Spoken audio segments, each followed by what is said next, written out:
nós tomamos a decisão, não foi uma decisão isolada, não foi uma decisão de apenas uma pessoa, a decisão foi do grupo.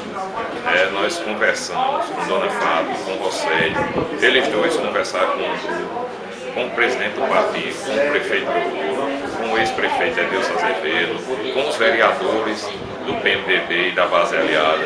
Conversamos com Dona Fábio como pré-candidata e Rosélio como pré-candidato, para que houvesse uma decisão interessante para todos, uma decisão que não prejudicasse nem parte do grupo e também não saísse alguém individualmente prejudicado ou machucado nessa decisão.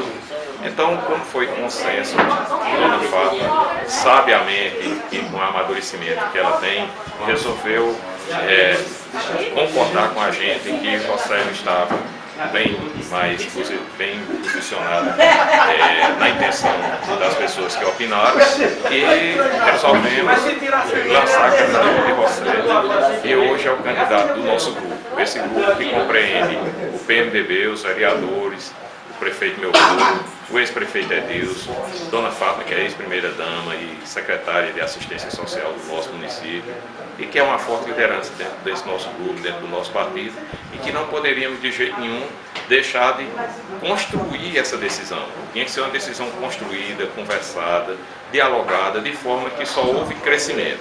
Eu entendo que o grupo por inteiro cresceu com essa decisão, porque a partir de agora nós temos um nome para defender, e quando as pessoas perguntarem, ninguém vai ter mais dúvida de que o grupo tem um candidato.